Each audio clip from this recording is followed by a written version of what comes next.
Good morning. I now call to order the March 10th meeting of Committee of the Whole. Madam Clerk, please show for the record of this meeting that Mayor Haxon is absent with notice, and I will chair this meeting in her absence.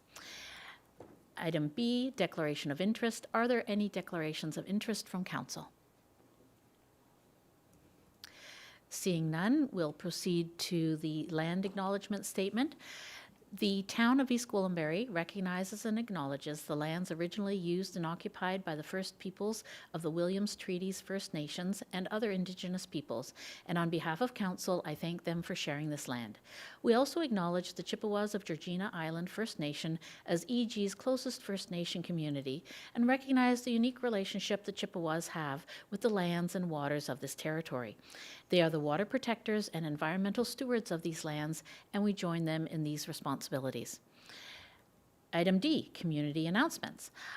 We have one here. The Team EG has now been registered for the Nature's Emporium Run for South Lake.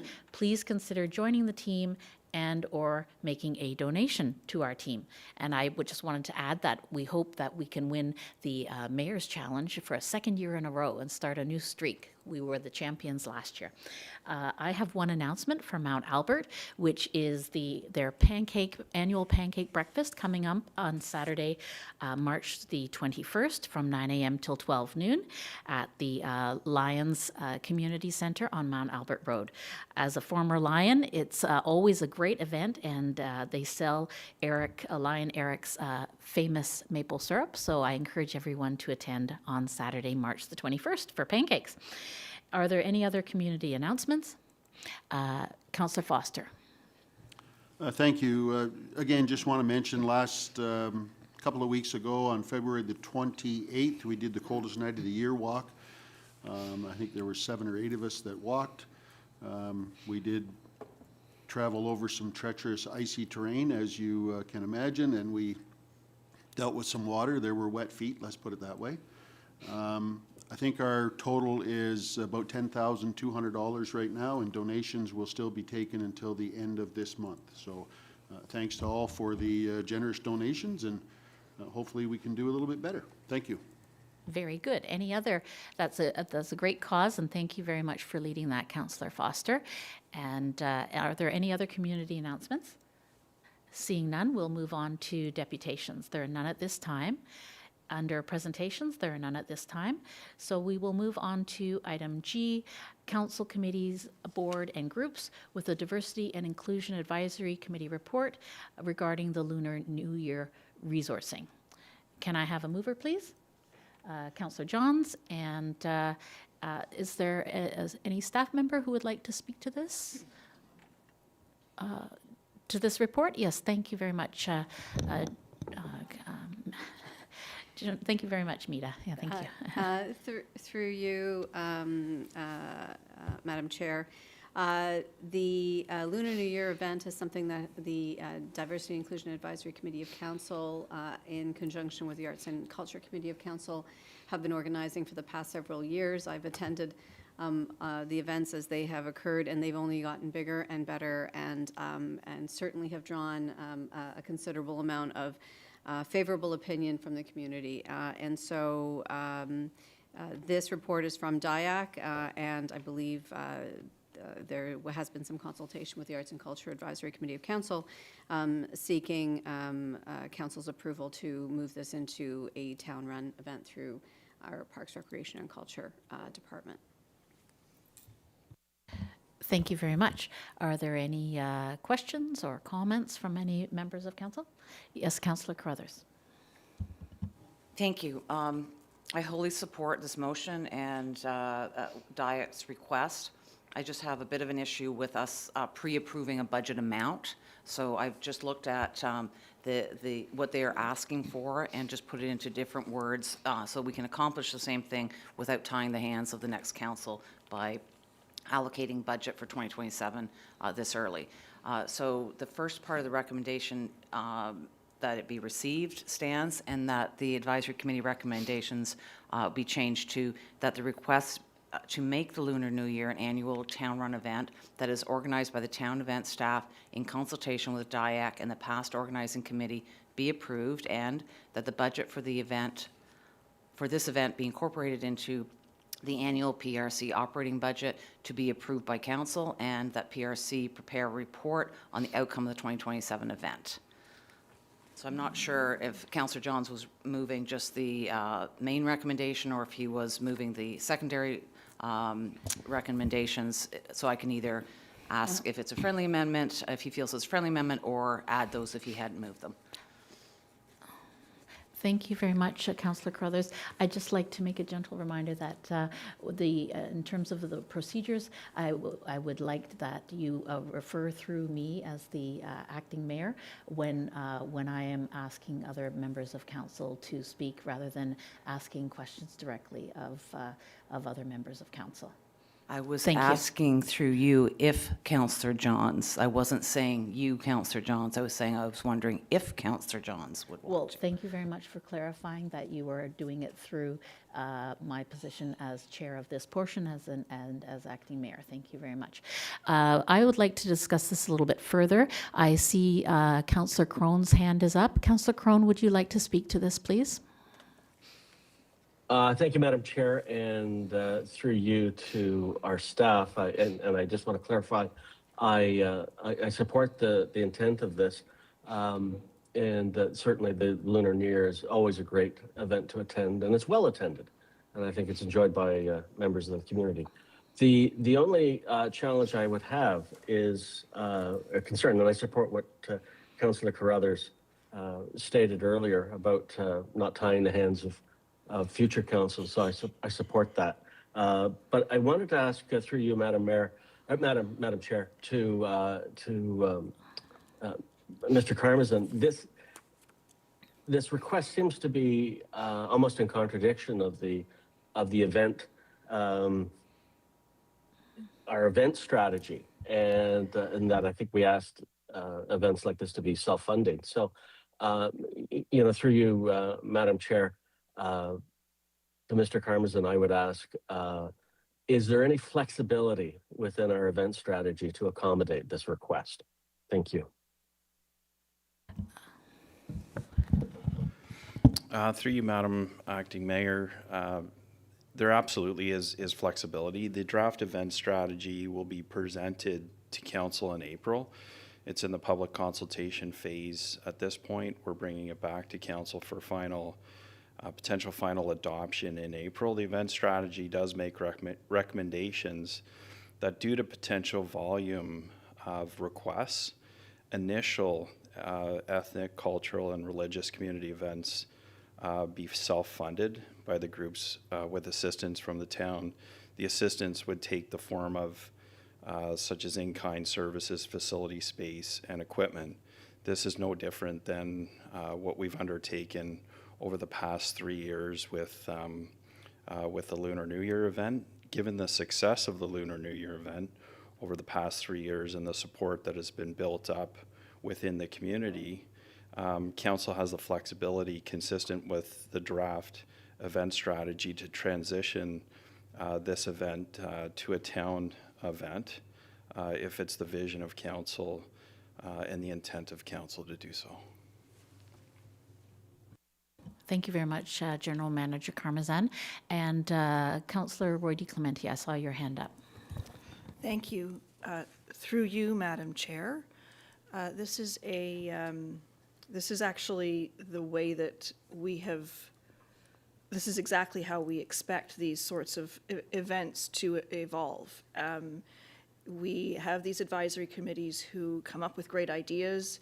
They find a way to make those events happen, and when they grow beyond the ability of volunteers to put them on, then we take them over as town events, because they have grown to the point they've been so successful that it becomes a much larger endeavor. We've seen that same history with the Santa Claus Parade, with our the Easter Bunny Hike and the Haunted Hike were both initiatives of our Trails Committee. So in this case, it is a completely natural transition for an event that has been so successful to transition into a town event, and for us to assume it. I wholly support Councillor Carruthers' amended motions. They completely align with the intent of the report, but they allow for our proper procedures with staff and budgeting as well. Thank you, through you, Madam Chair. Thank you very much, Councillor Roy-DiClemente. So before we vote on this, it was moved by Councillor Johns, and so I would like to ask Councillor Johns if he is amenable to making the friendly amendment suggested by Councillor Carruthers. Thanks, thanks, Madam Chair. I am fine with the amendments. Thank you very much. And before we vote on this, I want to acknowledge and recognize all of the incredible work that has been done by the DEI Committee as well as the Arts and Culture Advisory Committee, working in collaboration. I think this is a great success story of initially a community-driven event by volunteers, and that I envision that they will continue to participate actively in this event as it moves forward in the future, and that the members of the community, that we are very grateful for all of the work done by the two advisory committees as well as staff, creating this incredible success story along with Parks and Rec. So are we going to have the amendment up on the screen before we vote?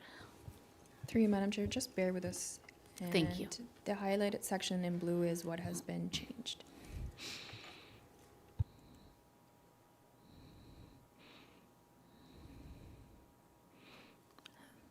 Has everybody had a chance to read that?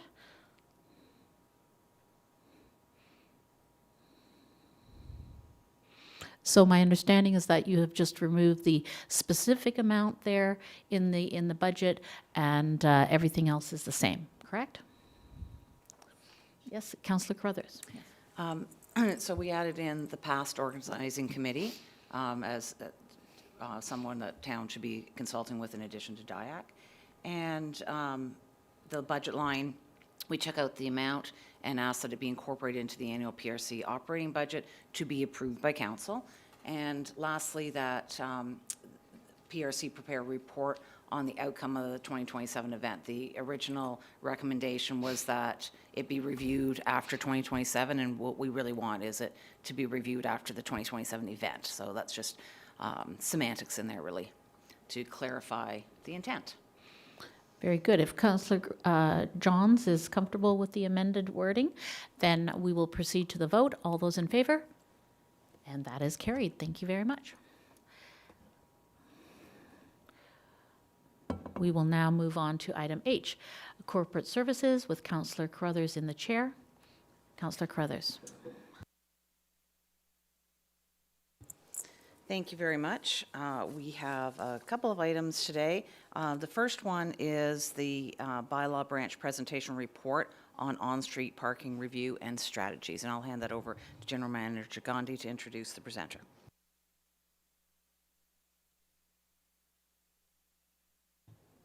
Thank you, through you, Madam Chair. So we do have two items. The first one is the on-street parking. We are seeking council approval to implement a one-year pilot program, and I'd like to welcome Harinder Singh, the Senior Bylaw Project Manager, who is going to be presenting the strategy to council. Thank you.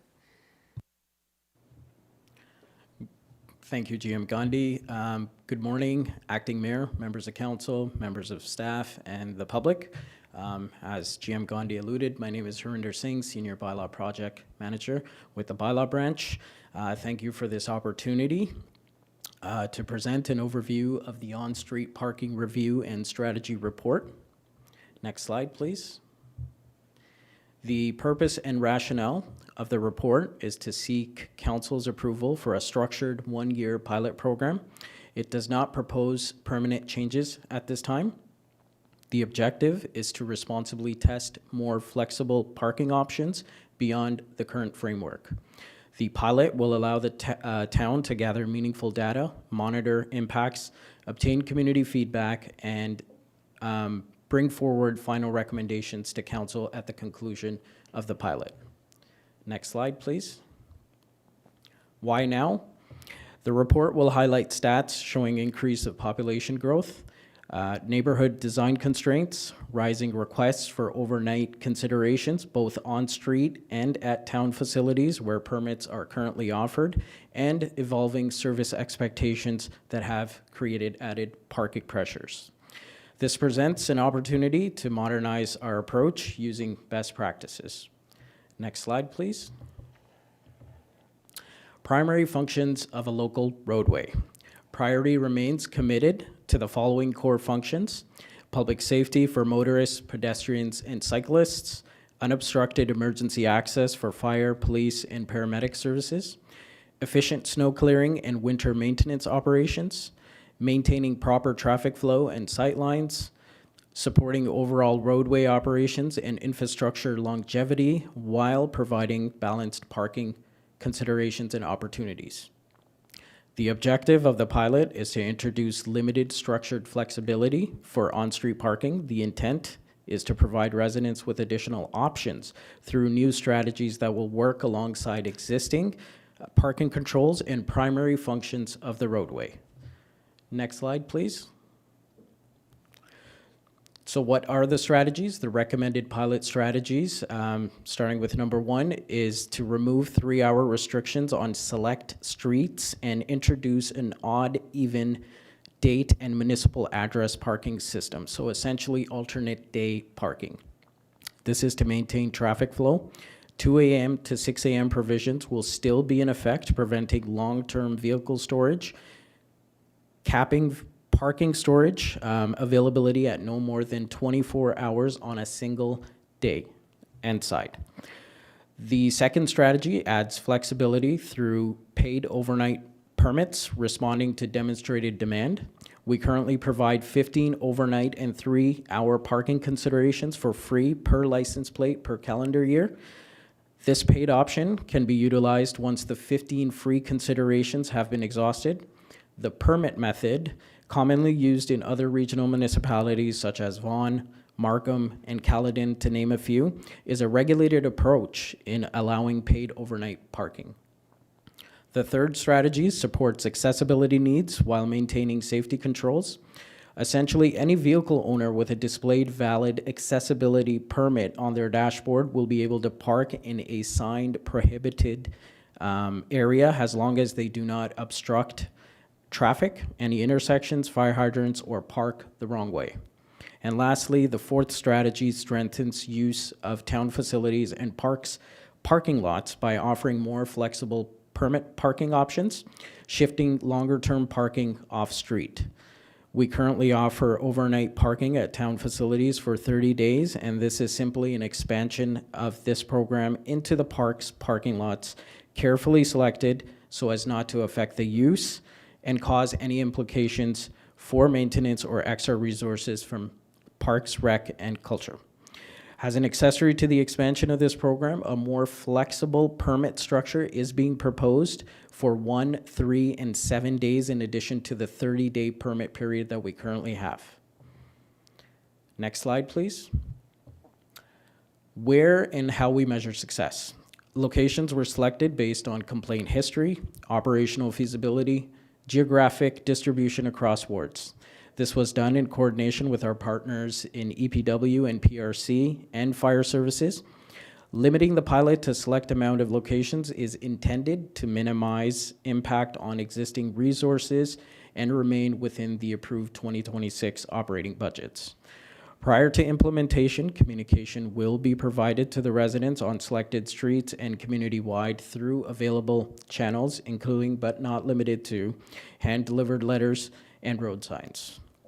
Throughout the year, we will track measurable data, not just perception, number of complaints, permits, and tickets issued, including resident feedback. Council will receive findings and recommendations following the pilot to determine whether to maintain, modify, or discontinue these strategies. Next slide, please. Proposed signage and locations. These illustrations are attached to the report along with others, but to give you an idea, the first picture from the left is an example of a street sign that will be required to be installed on the pilot street for the odd even date and municipal address numbered side strategy. The middle sign is a permit parking sign that will be installed at designated parking lots, similar to what we currently have at some of our select town facility locations that offer monthly overnight parking permits. The third is a diagram of one of the selected parks, Radial Line Park in Sharon, where 2 designated spots have been proposed for permit parking. Next slide, please. Financial summary and communication. The total financial impact is estimated to be approximately $11,500 detailed within the report. Approximately 90% of the total cost will be funded through the Safer Streets Capital Project, specifically allocated for street signage. Signage related to the parks will be funded through the bylaw user permit revenue, and any associated communications plans will be accommodated within the 2026 approved operating budget from communications. We will work with the team to ensure that prior to the launch of the pilot program, residents are well informed of the pilot, how to take advantage, how to communicate their feedback to the town. Next slide, please. That concludes the overview of the parking review and strategy report. I did want to mention that we do have a zoning bylaw conformity update coming in the near future, which may provide some controlled flexibility through a development lens. And lastly, I did want to thank everyone involved on this project for their contributions, as it was and remains a team effort involving several moving parts. So thank you to EPW, PRC, the communications team, Fire Services, IT, and GM Gandhi. I'm happy to take any questions at this time. Thank you very much. I'm in the chair. Oh, sorry.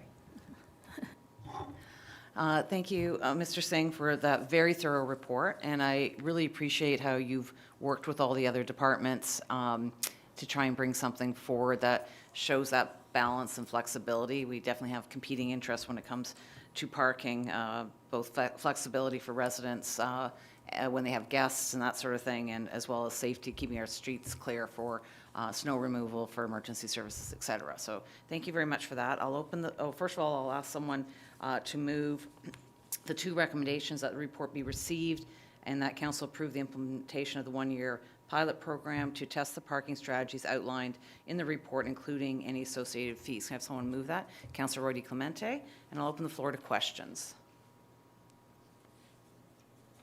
Councillor Roy-DiClemente. Thank you, Madam Chair. I'm delighted to see such a thorough consideration of all these issues for us, and what I hope to be a workable solution as we move forward. My concern is not so much with the report or the recommendations, but it's more about preventing these problems before we actually have to deal with them, and that is when it comes to the zoning and subdivision plans. And so it's not lost on me that these hot spots that you've identified are areas with the greatest density, often where there are townhouses, and people are trying to find a way to live affordably, but we are a very vehicular reliant community. And until transit becomes a much more reasonable option, we have an obligation to design communities and subdivisions that match the needs of our community. So I believe the zoning bylaw review process has already started to consider it, but through you, Madam Chair, I'd like to find a way to make sure that we enshrine that into this process so that while we have these hot spots and we have some strategies to deal with them, we don't introduce more. Thank you. Councillor Foster. Thank you, Madam Chair. I'll go a little bit further on what Councillor Carruthers just said, Councillor Roy-DiClemente just said. My time reading this report, I couldn't help but think to myself, we have regulations that says we have to provide parkland depending on the development. We're fast approaching the time where I think we have to provide parking space as the development grows. Maybe something along the lines of X number of households that we provide extra parking, whether that be a developer gives us a lot or provides a lot for parking. I know that enters another whole thing of issues, but I think we're fast approaching that. This is an issue for sure, a big deal. I certainly support anything to try to make it better.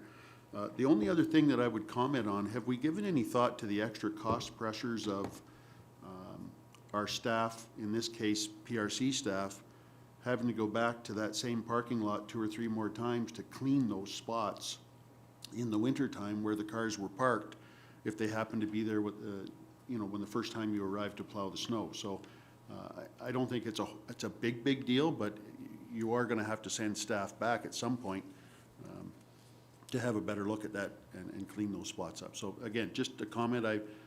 This by no means stops what we're trying to do today. Did you want to respond to either of those? I can, through you, Madam Chair, to Councillor Foster. The strategy for expanding into the parks parking lots is seasonal, so it would not impact winter operations. And that was, again, coordinated with PRC. Once the pilot concludes, if there is demand, we may look to make recommendations. Yes. Thank you. Any other questions? Councillor Jones. Thanks, Madam Chair. I just wanted to say thank you to staff. I really feel that this is the beginning of change that we need within the municipality. I think this is a positive, pragmatic approach to taking steps to address the challenges within the municipality. And yeah, I want to thank you for being so thorough and coming up with this pilot program. It's the change that we need. So thank you very much. Thank you, Madam Chair. Councillor Leahy. Thank you very much, through you, the chair. My question is with regard to the accessibility exceptions, and if you could provide a little bit more information on those exceptions to help those who need to have a spot close to their home. Would you give us some more details on that, please? Thank you. Absolutely. Through you, Madam Chair, to Councillor Leahy. The program is a strategy that's being used in other municipalities such as Richmond Hill, and it allows for any vehicle operator that has a valid accessibility permit to allow for them to park in a prohibited signed location, so as long as they do not interfere with sight lines, too close to intersections, or park the wrong way, they're able to leave their vehicle in a prohibited area with a valid displayed accessibility permit. Thank you very much. And I have one further follow-up question. And you've presented 4 different projects affecting 4 different ways for consideration to proceed with. So how are you going to find a balance between providing 15 free considerations for overnight parking and it seems to me that there's some slightly competing objectives here in this pilot program in terms of finding a balance? Through you, Madam Chair, to Councillor Leahy, for clarification, we're trying to find more flexible and more parking options for residents. We currently have a framework that provides 15 free considerations, and we've just added to that program to allow for paid 15 more requests. And it's through a regulated permit approach, so we know which vehicles continue to be parking overnight 2 a.m. to 6 a.m. Thank you for that clarification. Thank you. Councillor Crone. Thank you, Madam Chair. I had my hand up and then I took it down because Councillor Roy-DiClemente stole my question once again.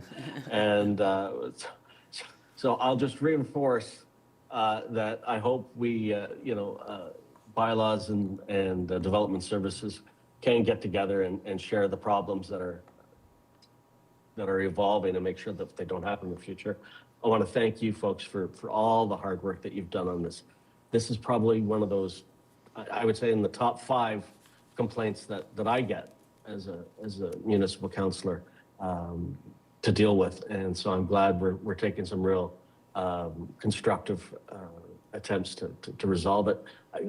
I guess through you, Madam Chair, the only question I have left is there anything in the pilot, was there a step further that you wanted to go but then decided not to, you pulled back in the pilot? Is there something more that you wanted to do, but you just decided to hold back? Thank you. Mr. Singh? Thank you. Through you, Madam Chair, to Councillor Crone. Yes, there were several opportunities. However, keeping in mind the primary functions of the roadway was essential, so we had to be very diligent in introducing strategies and considering municipal best practices. And with our current state and the situations that we've I guess, assessed operationally, these are the strategies that best fit at this time for a pilot project, so as not to also impact the approved budget and be taxing on the current resources that we have. Thank you. Councillor Roy-DiClemente? Thank you, Madam Chair. I was just one operational question, and I believe it was sort of mocked up in some of the signage. I wanted to make sure that that when we put the sign ups that says, you know, permit parking, that there was a way, a QR code or a link or something for residents to be able to figure out how to get such a permit and to engage with that process. So that's an operational matter that I just wanted to put out there for your consideration. And through you, Madam Chair, I would like to hear from Ms. Vouvakis about the zoning piece of this. And when I was making my comments, she moved the microphone towards her and you didn't call on her, so I was hoping that you might acknowledge her, please. Okay. And thank you. Thank you. Go ahead. Thank you, through the chair.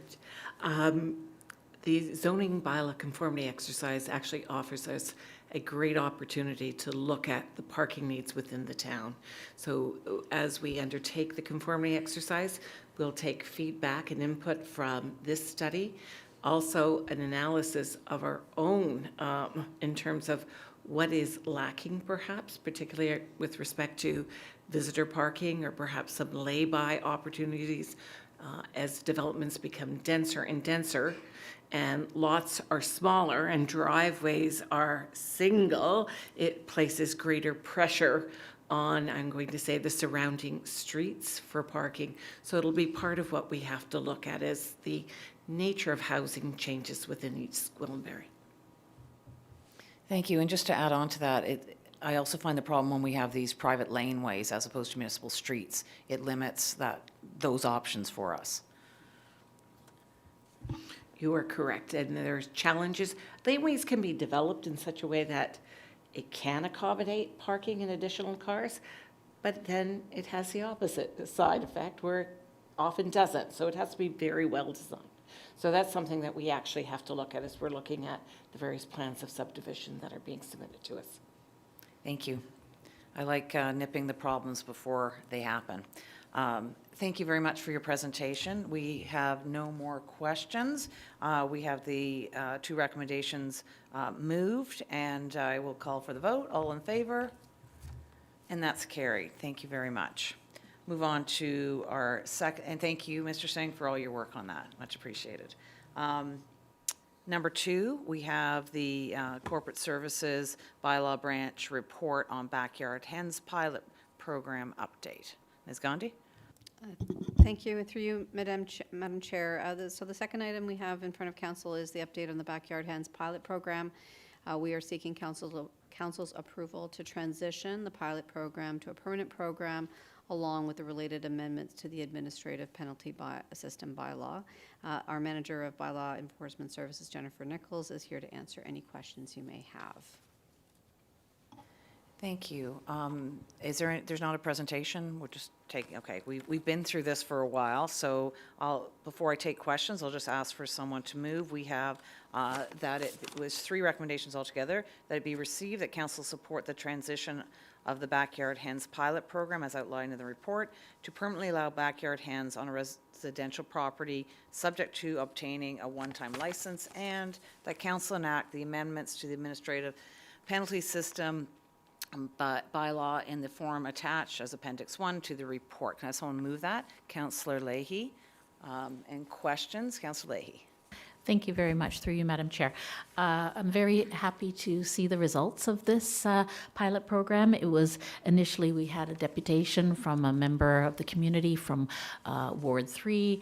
I think that this serves multiple purposes, allowing also members of the community in this day and age where food is an ever-increasing expense in the community, and that some individuals do in fact rely upon eggs from their chickens as part of their food in their lives. So I think that it's great to see these results. So I have a question specifically regarding if you can elaborate a little bit more on the point made in the report about noise and odor, and what you are implementing in terms of controlling any concerns and increasing fines on any concerns that violate noise and odor. So if you could just elaborate on what those noise and odor elements are in this report. Thank you. Through Madam Chair, to you, Councillor Leahy. So those are just part of the provisions within the bylaw itself. The complaints were limited in nature through the pilot project. Typically, noise is associated with roosters, which are not permitted. So those, we were able to educate and obtain compliance that way. We do also have the ability through the administrative penalty system to issue penalties for noncompliance. But typically, we educate the educational approach, we obtain compliance that way, and also for the most part, they obtain licenses and comply that way. Great, thank you very much. Education is always the key to success, isn't it, in implementing these programs? Thank you. Thank you. Are there any other questions? Seeing none, we have go ahead, Councillor Groen. Thank you, Madam Chair. Sorry, I came in late on that. Again, through you, Madam Chair, to our presenter, this is, I am delighted to see this moving forward. I think it's great. I'm just curious, the 16 licenses that have been issued, are all 16 homes, are they still housing chickens, or have some of them dropped off? Through you, Madam Chair. We, for the most part, they're just a one-time license. So that process requires that initial inspection to ensure that the setbacks are met in compliance with the bylaw. There typically isn't any follow-up unless we do receive a complaint. So as far as I know, all those are still active licenses. We have also received another 2 licenses for 2026. So the program is quite popular. Thank you. So I'm surprised there's not an annual follow-up. My concern is always about animal welfare. So if there is issues around animal welfare, it would be good if there was a follow-up, because it's easy to provide the food and water and shelter and then neglect it later. So I would hope that in serious situations that there is that follow-up, because there could be repeat offenders. And maybe we don't have to check on everyone every year, but I think it would be a good idea to check on anything that's been problematic, to do a follow-up a year later. And that's operational, so I just put that out there as a suggestion. I see no other comments, so can I have a vote? All in favor? And that's carried. Thank you very much for your work on this. And I will turn the chair back to you. Thank you very much. And the next item on the agenda is item I, Finance, with Councillor Johns in the chair. Thank you so much, Madam Chair. We have one item. It's a finance memo, the tender awards over 100,000 for January 1st to December 31st. It was requested by Councillor Roy-DiClemente. I don't know if Councillor Roy-DiClemente, if you would like to move this, we can get it tabled and then we can speak to it. Thank you, Councillor Roy-DiClemente. Thank you for moving. Would you like to speak to it? No, it was just something that I felt was important that for transparency that we had on our public agenda rather than buried in an information package. We actually discussed this and the policy at our last CWC, and I asked if it was something that we could put in the information package, and lo and behold, it was in the next one. So I just wanted to make sure that we had this out in the public agenda. Thank you. Great, thank you. Councillor Leahy, go ahead. Thank you very much through you, Mr. Chair. My question is with relation to the wording of it. I understand from the wording of it that it's the lowest bidder that is then recommended and proceeded with. And so my concern is surrounding, sometimes there are issues with contractors or delays in the execution of whatever the tender is awarded about in terms of the project. So what tools do we have if we are always selecting the lowest bidder with the tenders over $100,000 if we encounter any issues with the execution of that project that we awarded the tender to? Thank you, Councillor. I'm not sure if Mr. Marshall, would you like to respond, or Mr. Molinari? Through you, Mr. Chair, I can start, and Mr. Molinari can add on. So our tenders are drafted in a way that they have specific requirements, and we have our project manager. So once they're awarded and they're deemed to be a qualified bid, once they're awarded, we have our project managers that monitor the performance of those contracts when they deal with like construction. So if there are issues, our procurement bylaw has mechanisms in place that allow us to take remedies against the contractors if they're not performing. But before that, our managers, and that's where Mr. Molinari can add some more detail, they will be in contact with the contractors to make sure that they are abiding by the terms of the contract. And so if anything happens after that, then we have mechanisms in place that we can escalate if required. Thank you. Mr. Molinari, did you wish to add anything to Mr. Marshall's comments? Thank you. Yeah, through you, Madam Chair. Really, that is essentially it. We go with the minimum bidder meeting specifications. So, that minimum bidder is providing what we believe is the best value for the works to be undertaken, and meeting the specifications that have been provided for in the contract document. So, most of the time it works okay. Sometimes there are issues, and the contract does allow for that, and in order to have those discussions with the contractor, and most oftentimes we are able to resolve issues. And if you can't, then there are other remedies associated with that, but that involves legal and other circumstances. But generally speaking, with the number of tenders that the town issues, the process is working quite well.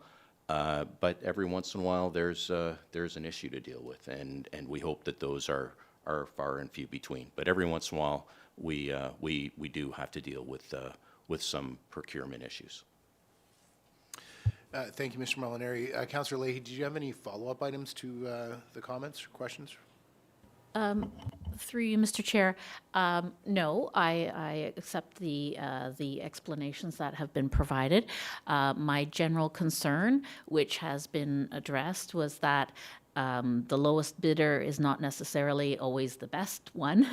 So everyone knows from their own personal experiences, whether you're getting your roof replaced or having something done on your home, that you get multiple bids, which we do in terms of the process. But sometimes there are other factors that go into the decision of awarding a bid rather than just the lowest bidder who also meets some other factors. So, but it's been clarified to my satisfaction, and I'm satisfied that that staff deal with any situations where there are delays in the manner in the process which they have outlined to us. So, thank you very much. Great, thank you. Is there any other questions from committee for staff? Councillor Carruthers. Comment rather than a question. When we discussed it at CWC, we had talked about bringing this forward semi-annually, and I have to say, when I saw how many were on here, and that given that it goes back to January of last year, there's always a delay when we get them. So I'm glad we moved to semi-annually so that we can have a little more timely eyes on this. So I appreciate the flexibility and making sure that this comes to us semi-annually going forward. Thank you. Thank you. Councillor Crone, are you good? No. Okay. Councillor Roy-DiClemente, you moved it. Any further discussion? All those in favor? Motion carries. Wonderful, thank you. Any other questions from committee to finance while Mr. Marshall is here on this topic?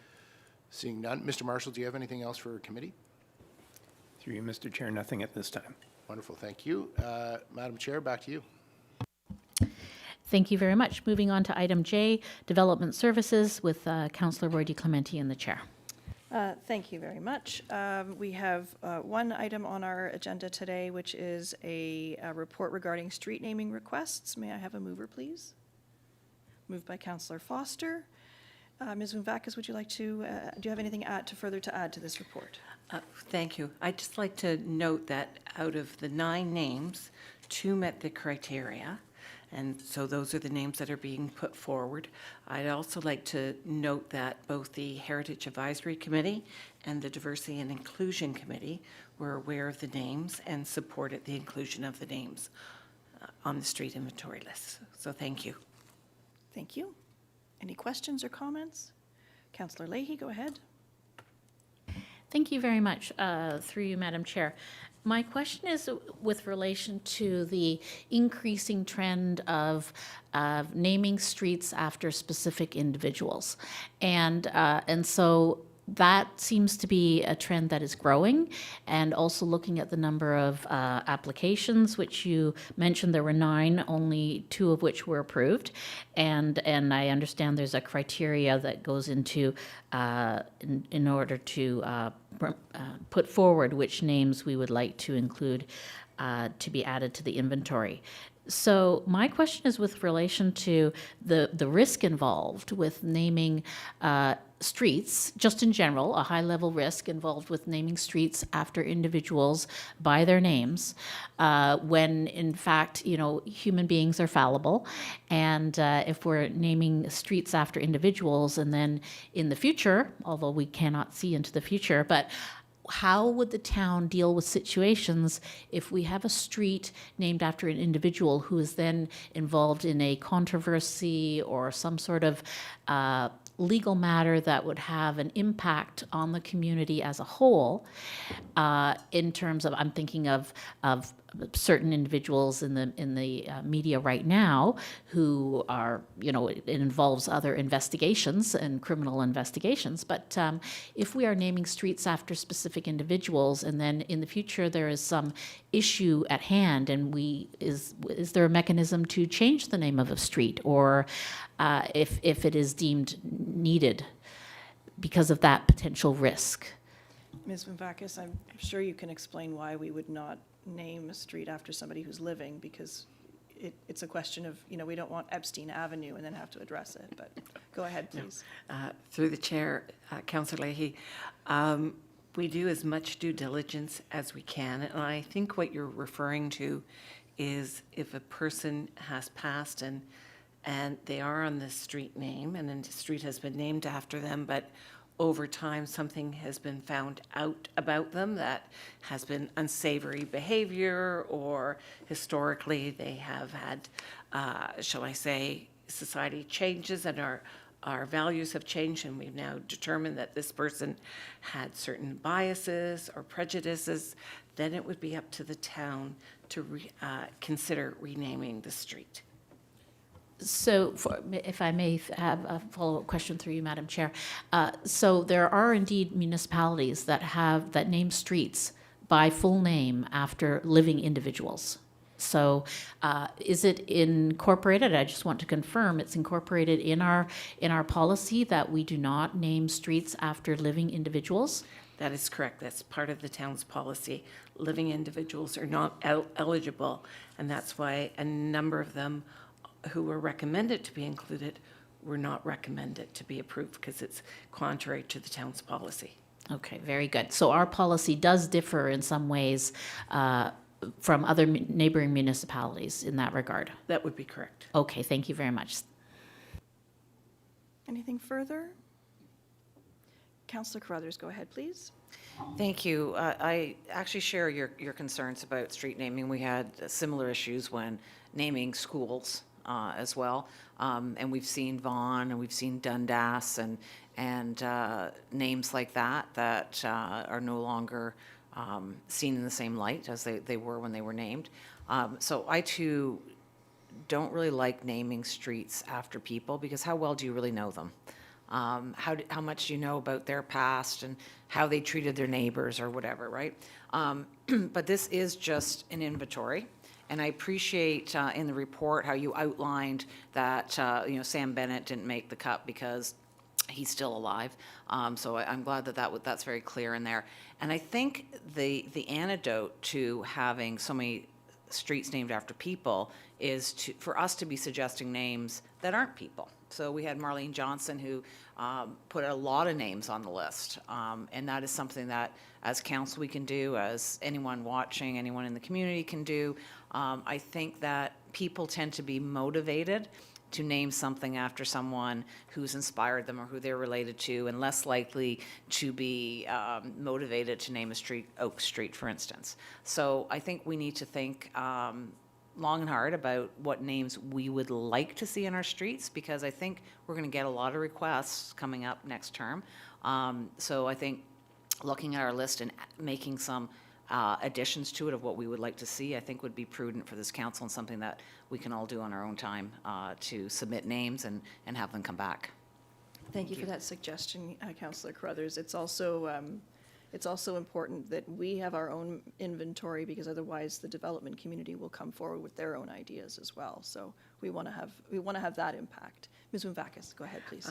Thank you very much. Through the chair, one of the criteria and one of the names that the town could look at is natural features and botanical names. I'm going to say, Fern Street. I'm not saying that there isn't, but that is an opportunity. And then you're a step removed from any of those concerns that you're raising. Thank you. Anything further?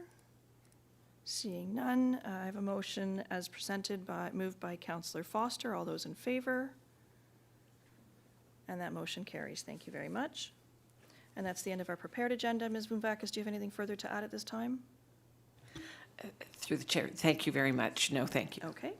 Anything else? Seeing none, I'll turn the chair back to you, Madam Acting Chair.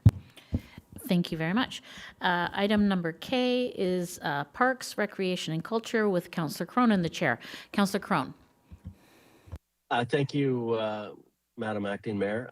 We have one item on the agenda today, and it's the Parks and Recreation and Culture Memo, Recreation Services 2025 year-end update. Mr. Carmison, did you want to take carriage of that, please?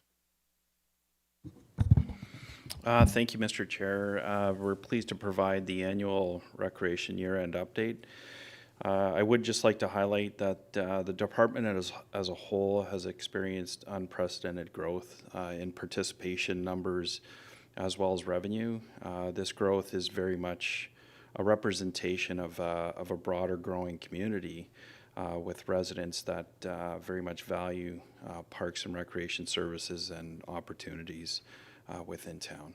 Be happy to answer any questions related to the update memo. Okay. Thank you, Mr. Karmazin. Before we turn it over to questions, could I have somebody move this for me, please?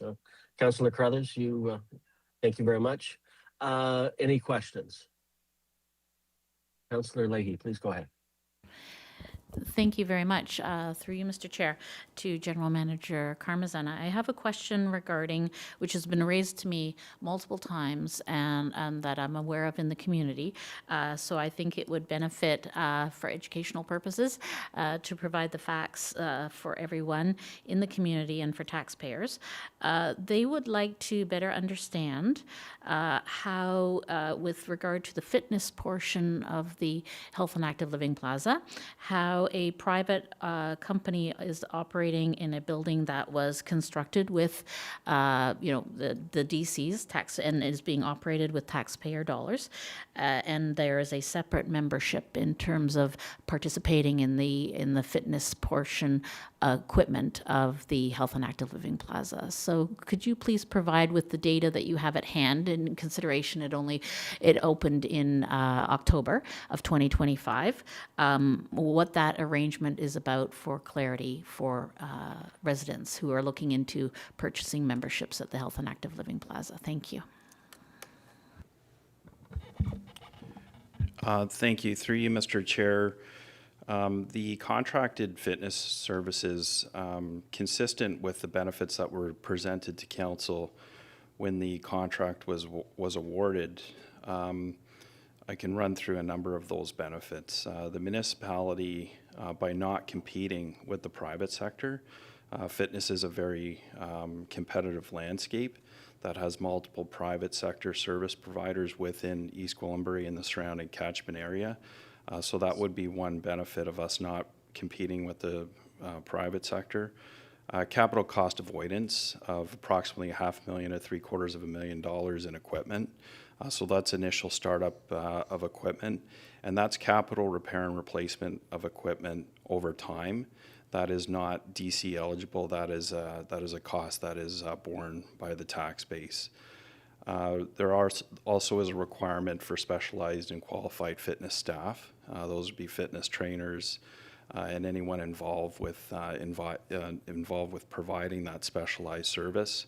That is a cost that's passed on to the contracted fitness service provider. The service also provides fair market value, which is a provision that's actually built into the contract, where we assess the value of the membership with surrounding competitive memberships to ensure fair market value. There's also revenue generation to offset operating costs without incurring the capital or operating costs with providing fitness. So the revenue generated per year is approximately $60,000, which directly offsets our operating costs without having the upstart capital costs or the repair and replacement costs of the equipment over time, and as well as the specialized staffing costs. The model is proving effective with providing service delivery to our residents as well as revenue offset. And I would just like to highlight that the fitness services is providing service to over 500 residents who are now members of the services that are provided through the contracted fitness service provider. Hope that answers your questions. Yes, thank you very much. It's extremely helpful and provides a lot of clarity. I think there needs to be, if I may make a gentle suggestion, with some members of the community who are asking multiple questions about the arrangement, that maybe there's an opportunity for an educational piece to promote all of the benefits of the arrangement that we have with the town of East Gwillimbury. If I may, Madam Chair, I have one more follow-up question. With regard to Madam. Sorry. I was looking at Councillor careful Roy-DiClemente and my pardon me. Through you, Mr. Chair, if I may have one further question on the information that's been provided to us. in the report? Please, go ahead. Okay, thank you very much, Mr. Chair. Through you to Mr. Karmazan. So my question is with relation to the external landscaping that's being done and all of the opportunities for the facilities externally, when that will come on board in terms of generating revenue through those facilities and permits for the outdoors component. Thank you.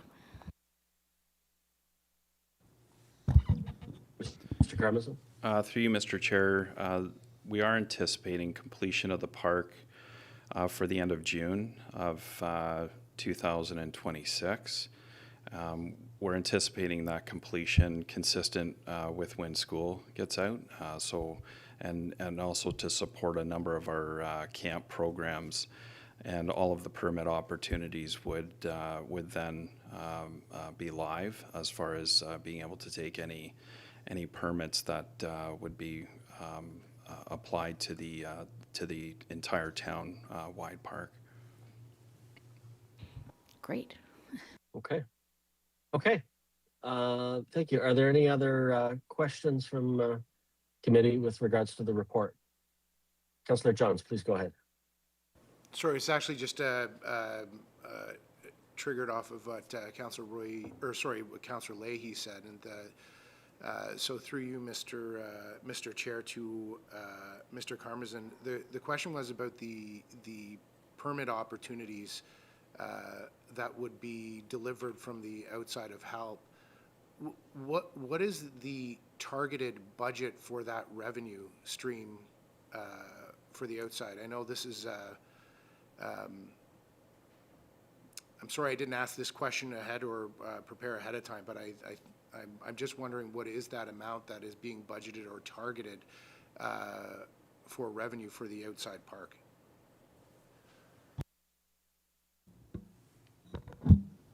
Mr. Karmazin?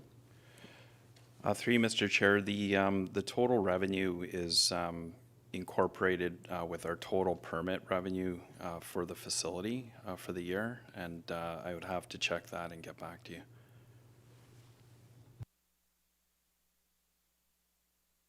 Okay. Any follow-up questions, Councillor Johns? Okay. Any other questions from committee? I have one question just to you, Mr. Karmazin. This is great. This is a good news report. Your department has been very active and productive over the last year, and we thank you for that. One of the things that I've always struggled with, we have. Is certainly, it's in the wintertime. There's never enough things that we can get our kids to do. And we have I know we have the outdoor rinks in skating rinks in Mount Albert and the other one, and I think there's another one in Ridgeview. The challenge has always been that we don't, depending on the winter we sometimes don't get a great season out of it. So, this year I think we started the rinks in, I want to say, late January, maybe even early February. So we missed, the Christmas break, and now we're staring March break, and it's the weather is warming up, and so we're not going to have that rink anymore. It would be really great to extend the season. Mr. Karmazin, you and I have talked in the past about outdoor refrigerated rinks. I always used to, when I worked downtown from Bay Street and I'd come up on the GO train, I'd look enviously to what was going on in Riverwalk Commons in Newmarket, and they had their outdoor rink going, and they just got an incredible season out of it. What technology is out there available now that we might be able to look at in the future? Mr. Karmazin. Through you, Mr. Chair, there is localized refrigeration technology that has decreased the capital cost significantly over time.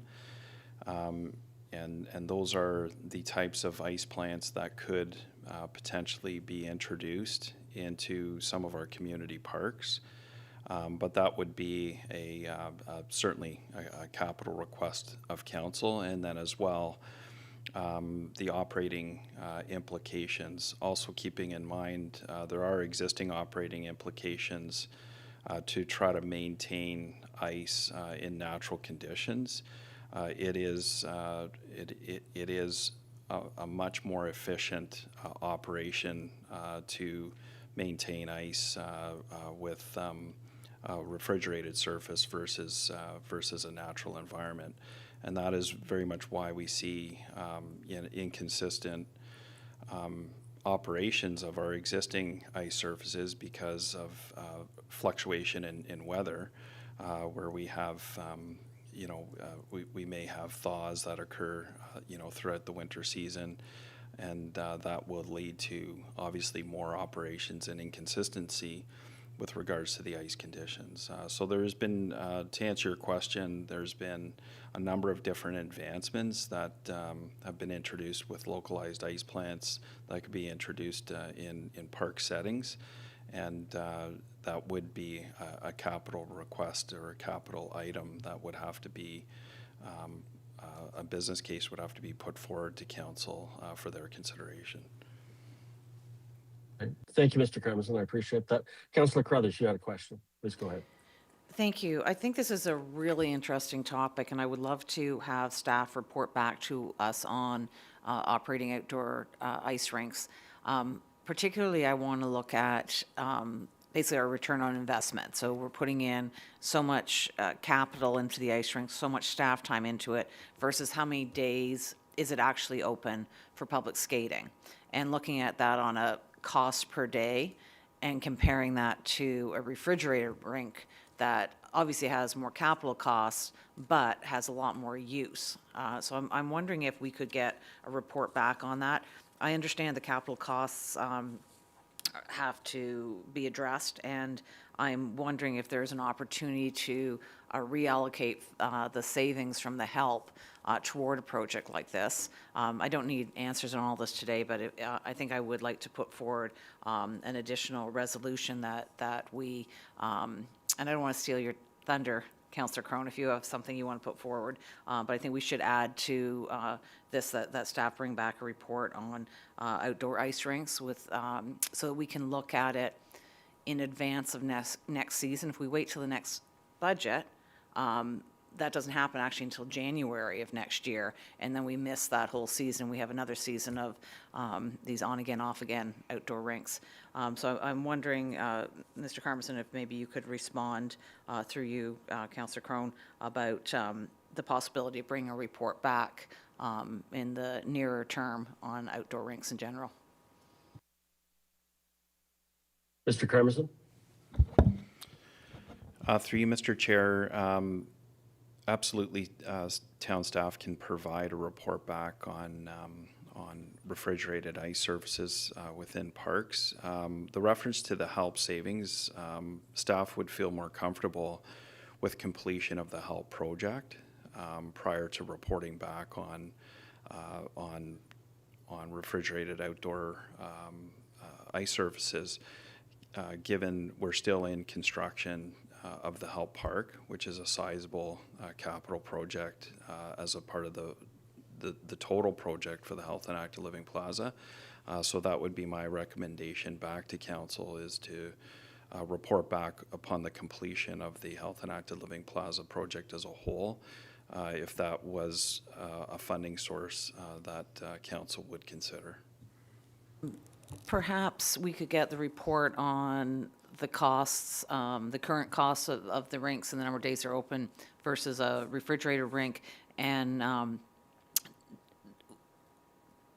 as far as looking at where the costs would come from, put a pin in that until we know that the HELP is done and within budget. But if we could have the report sooner rather than later on the outdoor rinks, and we can save the funding decision until we have a better idea what's happening with the HELP, I'd be fine with that. Okay, I see Councillor Roy-DiClemente and then Councillor Leahy, but first, Councillor Carruthers, you suggested a resolution. Did you want to amend the original receiving the report to include that, or do you want it as a standalone resolution? Let's listen to whatever other people's comments are. If everyone's in agreement, then we can just add it on to that. Okay, so Councillor Roy-DiClemente, you were first, and then Councillor Leahy. Thank you, Councillor Crone. Instinctively, I would like to have the Health and Active Living Plaza budget and associated park be kept as one project and not introduce complications with introducing new initiatives or finding other ways of using. If we've come in under budget of using those funds for something else, they should go back into reserves at this point until we as a council decide what to do with that capital.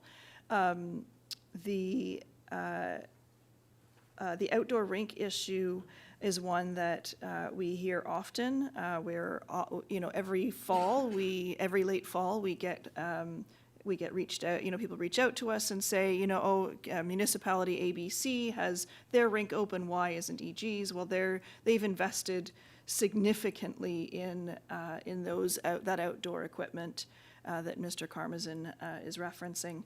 And before we go down that road, I'd like to better understand what we're talking about. If there's new technology, I want to understand that, and what the expenses might be, what the operating expenses are, where it would be proposed to be located. As we often talk about when we talk about new initiatives, we look at our Health and Active Living Master Plan, and we say, is this in the plan? And if not, why isn't it in the plan?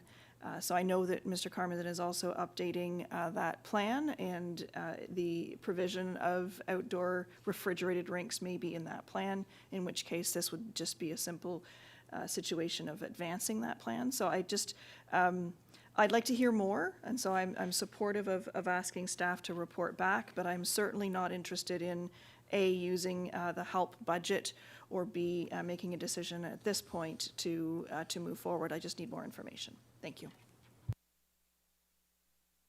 Okay, thank you for that. And over to you, Councillor Leahy.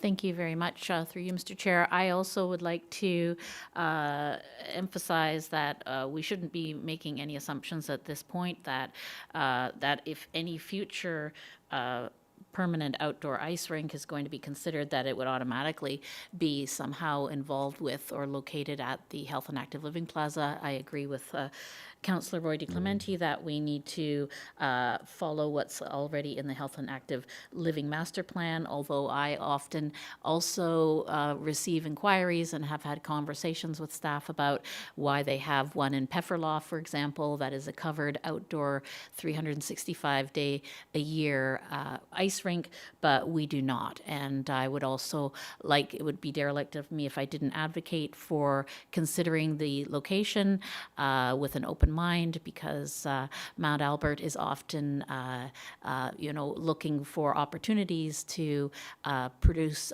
facilities that youth in the community can take advantage of, because they have transportation challenges to get to the Health and Active Living Plaza. So I think all of those factors could be part of a future conversation, although I do agree, as my fellow councillor does, that a report looking into the initial information with regard to financial costs and implications and new technology would be most welcome. Thank you. Okay, Councillor Carruthers, you have a question. Thank you, and I'm sorry if there's any... Sorry. Councillor Johns hasn't spoken yet, and I just noticed this. My apologies, Councillor Johns. Please go ahead. Thanks, Councillor Cronin, and my apologies. I was thinking, so it wasn't intended to cut you off. No, I'm sitting here thinking.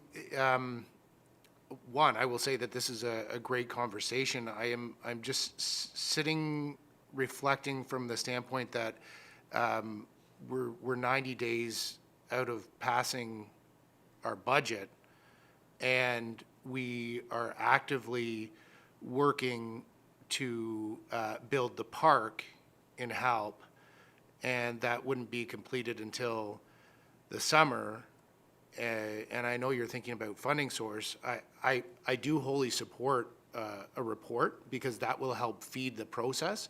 I do think that it would be prudent to be taking that information and allowing staff to be able to build that into a 2027 budget recommendation as you're looking at the whole Parks, Recreation and Cultural Master Plan.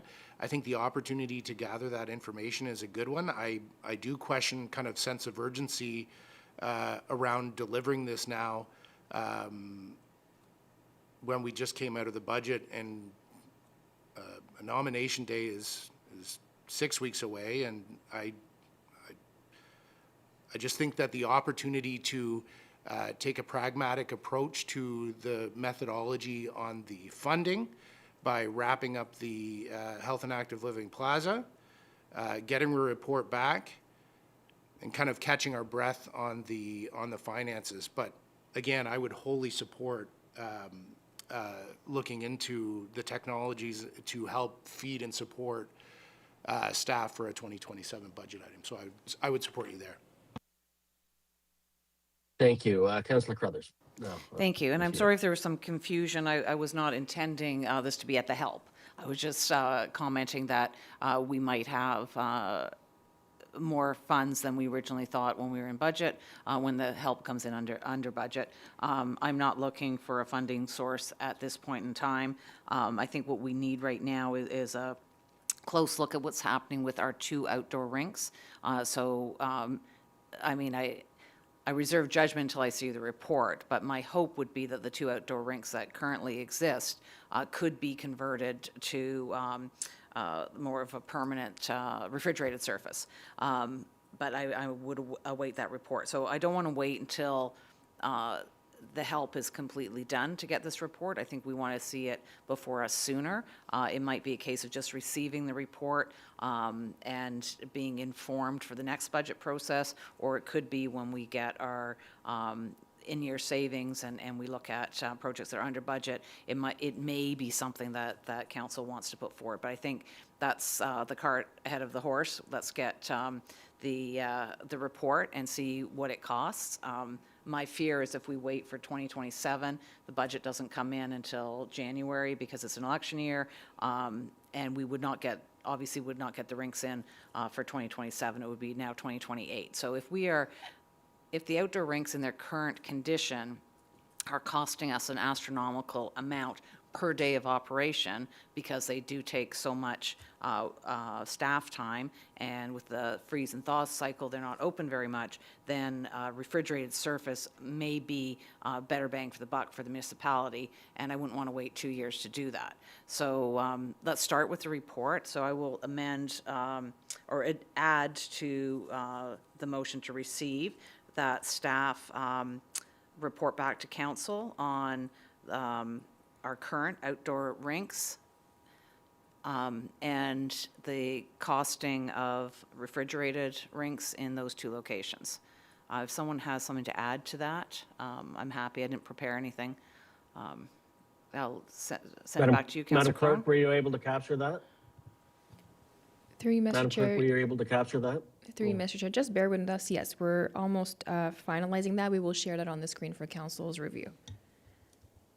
Thank you. Councillor Crone, this was originally your idea, so if you had something to add to it, please jump in. No, I think we had good conversation there, and getting more information is always a good thing. And once we get that back from staff, and staff will have a look at it, and then we'll take it from there. So, okay, everyone has it before you. Are we good with that, Councillor Carruthers? Does that capture the essence of what you were saying?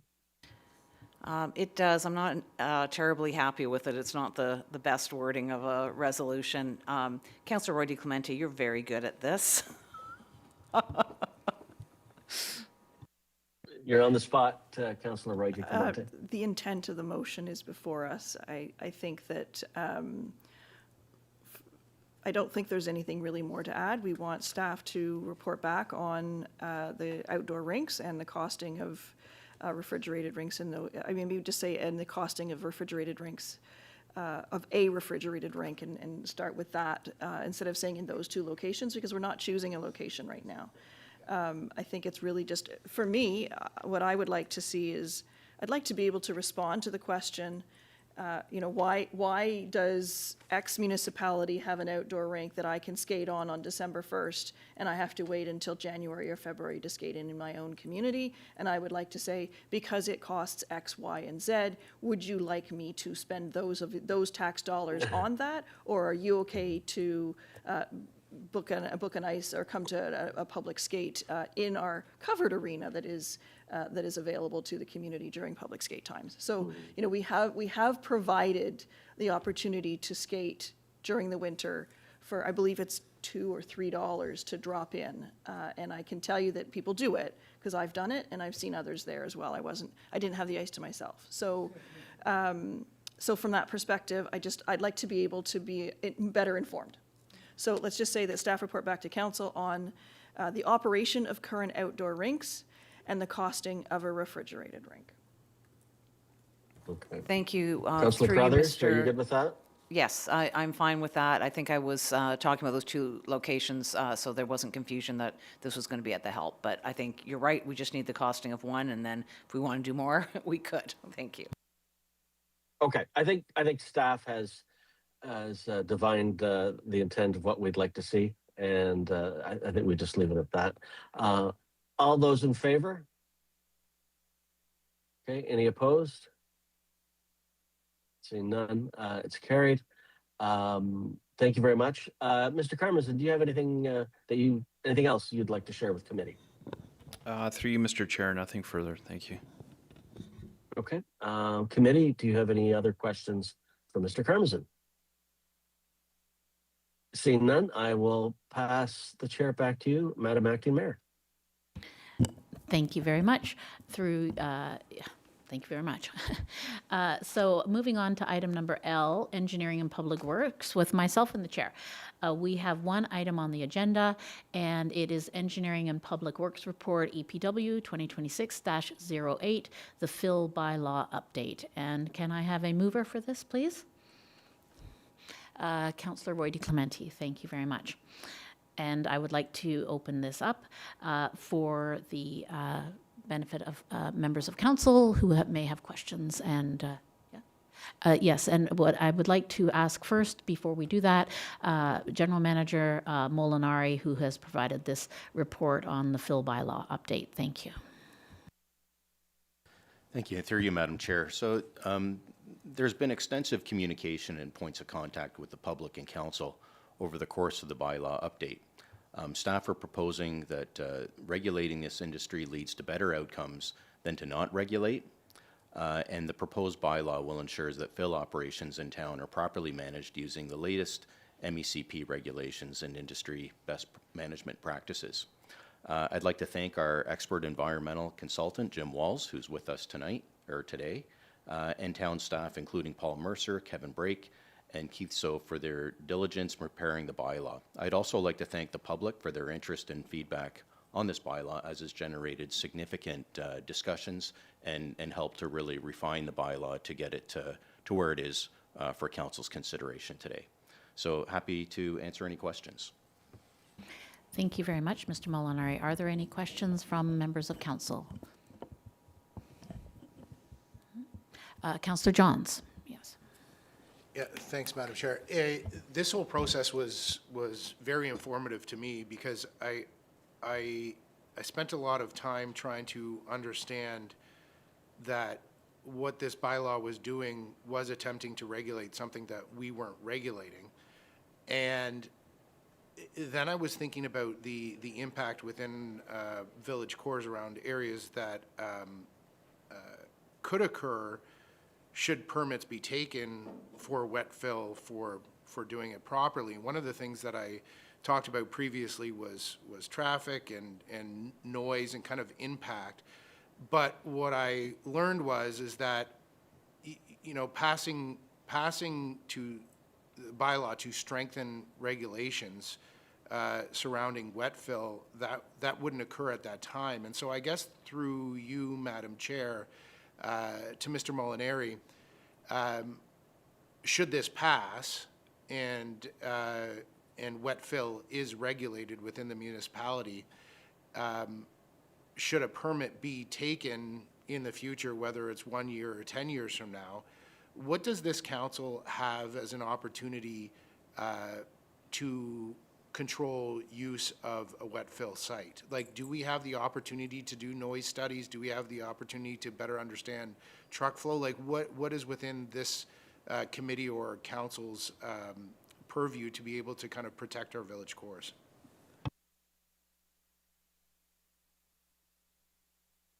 Through you, Mr. Molinari, thank you. Through you, Madam Chair.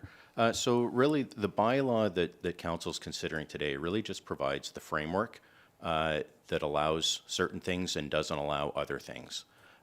So if someone was to come in for a liquid fill application in order to process that, there would be a formal process, there'd be public meetings, there would be a fill management plan, and it would be a rigorous process that Council could look at the application, determine the types of reports that would be required. Staff would look at best management practices that are being proposed and compare those to what's being done in the industry. And considering the feedback that we've received, we certainly would be on the more robust side of that plan than on the lean side. So, I think that to answer your question, this is just the framework that you're approving today. It has nothing to do with an actual site anywhere. That actual site will be reviewed in lots of detail, and there'll be lots of input for council to look at, truck routes, environmental features, all those sorts of things. Councillor Johns, do you have a follow-up question? Yeah, I just had a follow-up comment. Like, I do believe when I went and looked at other municipalities as well and comparing, I do believe that it is, like, there was a time when our fill within this municipality wasn't regulated as well.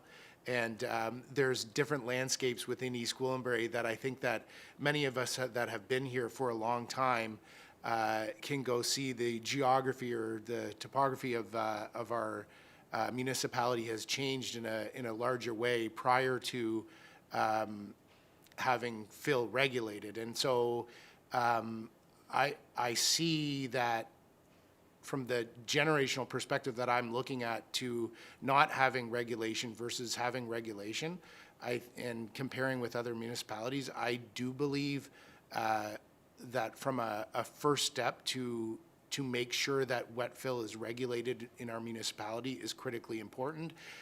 In regard to what that next step would look like, I'm still on the bench, but I do believe that we need to be regulating as opposed to not having any regulations in place. So thank you, Madam Chair.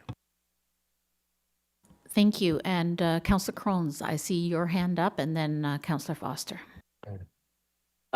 Thank you, Madam Chair, and through you to Mr. Molinari. I appreciate all the efforts you and your team have undertaken to update our fill bylaw. It's no small effort, and I appreciate the public outreach that has been done as well. I just want to be crystal clear through you, Madam Chair, that we're one of the drivers of this is that we need to update our fill bylaw management our fill bylaw is because the province has made changes. I think they've made about 2 or 3 changes in the last 10 years, 10, 15 years. So we need to stay current with that and in conformity. So correct me if I'm wrong in that. But secondly, we're a lot of these pits and fill sites are ostensibly on the Oak Ridges Moraine, the Greenbelt. So there's a there's a high environmental obligation here. So I do support, as Councillor John says, the need for regulation. Could you walk me through what the steps would be for someone with wet soil from taking it from their site to a proposed site, any site that has received the permit to do so in East Gwillimbury? What would that process look like? If you could just do that very concisely for me, Mr. Molinari. Through you, Madam Chair. So I guess to your first question with regards to changing regulations, yes, there's been significant changes to our OREGs, and Jim Walls is with us today. He could certainly go walk through that in detail if you'd like to hear what's changed and what we've done to change our bylaw to accommodate that. But what I can tell you is that our proposed bylaw incorporates all of those new OREGs. And best management practices. So our bylaw, once adopted, will kind of be the benchmark for future bylaws in other municipalities. So that it kind of just evolves, and then the last municipality to update their bylaw kind of becomes that benchmark going forward. So with this bylaw, we will have a very strong mechanism in place to manage our operations in town. With regards to the liquid fill applications, in terms of what would that look like, in terms of what would somebody have to go through, it would be similar to what they'd have to go through for filling a gravel pit that we have in place now. There would have to be an operator that wanted to do such a thing. We don't have anyone that's actually come forward to the town yet wishing to do this. There has been some interest, but there's no one that's come forward saying that they are looking to do that. And really, so we would look at what sort of operation they wanted to do, how much material they wanted to bring in, what sort of facility they were going to use, whether it would be something similar to what they're using in other municipalities. We would look at truck routes and traffic. We would look at, the type of facility, whether it was a concrete basin that they would be dumping into, what the testing would look like. There would be a whole range. It's difficult to say exactly what that would be because we don't have an application in front of us right now. But essentially, we would look at, in the same way we have a site alteration, a large-scale site alteration proponent would come into the town, we would be treating them in a very similar way. What are they trying to do? What sort of mechanisms do they have in place? What are they planning to build? How are they going to manage it? What does that look like? And what sort of impacts on the environment are there going to be? What's the testing going to look like? There's a whole myriad of questions and issues that would have to be worked out. But I can tell you that, we have a good group in place. We have an expert consultant that kind of helps to make sure that we're keeping up with what's happening out in the industry. And I can assure you that we would have at the end of the day, there'd be a robust facility that was being properly managed to the standards at least as good as what's around us, if not better, because our bylaw is new.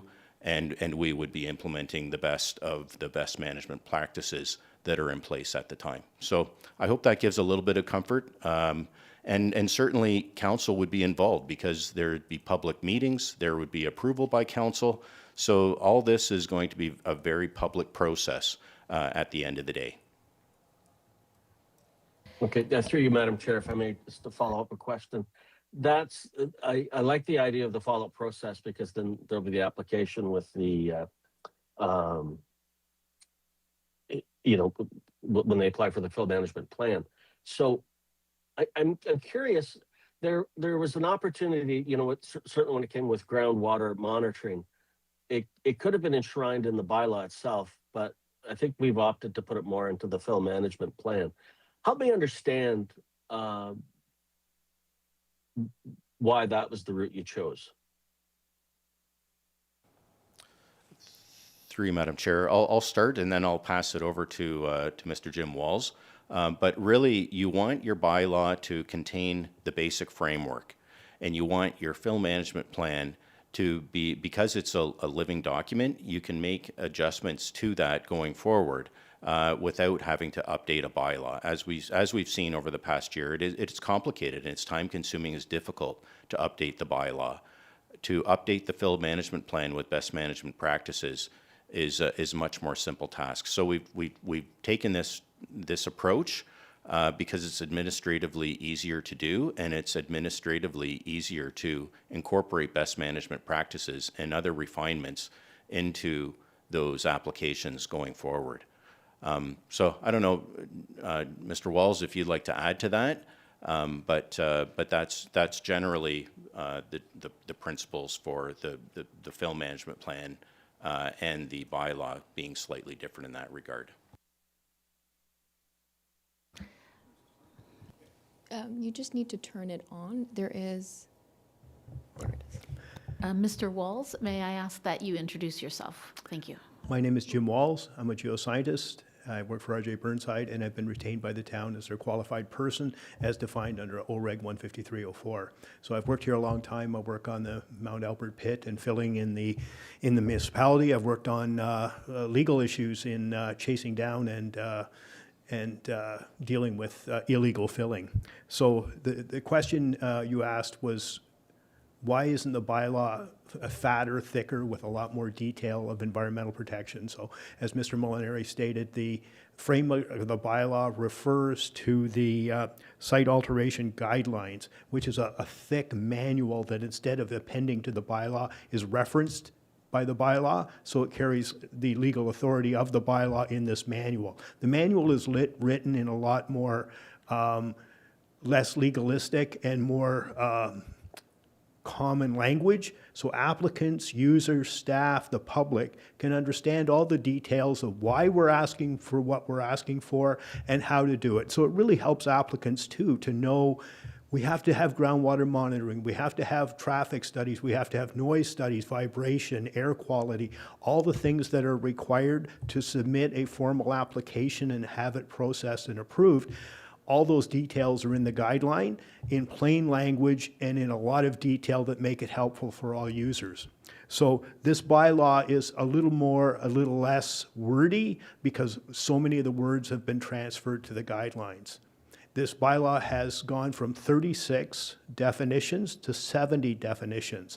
And the whole idea was to use definitions that have been that exist in provincial regulations. So the bylaw is aligned with regulation, uses the definitions that are already determined in regulatory framework so that your bylaw is very clear and very easy to understand. And if it ever has to go to litigation, it makes it very easy to do so. Okay, I Thank you very appreciate that. And one last question, Madam Chair, and I have many, but I know I want to give my colleagues a chance to ask. The one thing I would really like, through you, Madam Chair, to insist on is that we make one slight amendment to this bylaw, is that we include a provision where we review this bylaw at least once a term of council. Because we've seen where provincial legislation has gotten ahead of us. There are changes happening every day in the construction industry. I would feel better for oversight that we at least had a council that looked at this once every term, staff report back to council and say, we're up to date, or we need to make a few slight minor adjustments. That would give me greater comfort in knowing that there is some a little more oversight that we can ensure that this bylaw that we're putting forward is as relevant as it possibly can be. Thank you. That's it for me, Thank you, Councillor Madam Chair. Collins. Yes, I'd like to ask General Manager Molinari if he would like to speak to that particular point about the regularity with which the staff review our bylaws and council updates bylaws. Thank you. Through you, Madam Chair, every year we provide a summary report to council we can very easily add a section in there on the bylaw. And it does make sense to update the bylaw from time to time.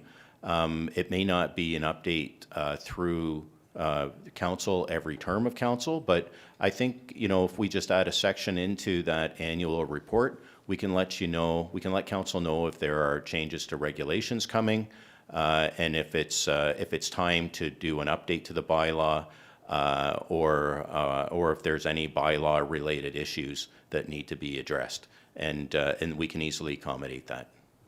Thank you very much, Mr. Molinari.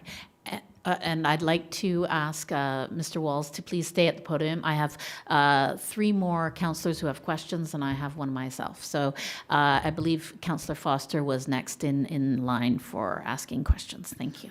Thanks, Madam Chair. I won't ask a question, I'll just make a comment.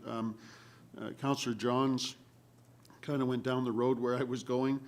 Councillor Crone went down the road where I was going with the process, but I'll say this. Reading this document, what pops out at me is that we're talking about clean soil as a reusable resource, which is good. We talk about the soil quality standards and the testing requirements that goes along with that. We also talk about the groundwater monitoring wells, and those questions were brought up to us a number of times, as you know, through the process.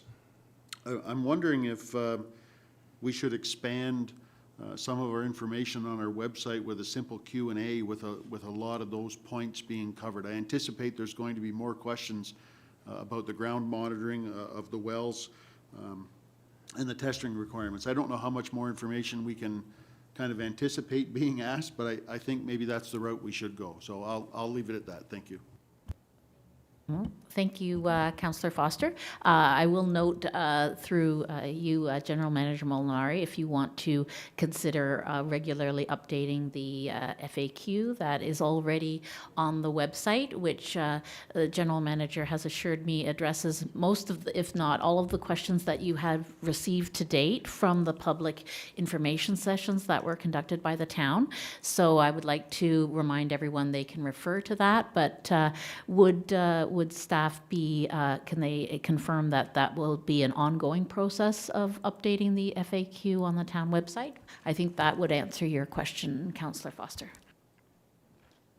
Through you, Madam Chair, absolutely. You know, we're taking notes at today's meeting, and we can certainly update our bylaw so that that consistent messaging is available for everyone. And certainly we can add in a little more meat on to some of the questions that have been raised here today. Thank you very much, General Manager Molinari. I believe Councillor Carruthers was next. Thank you.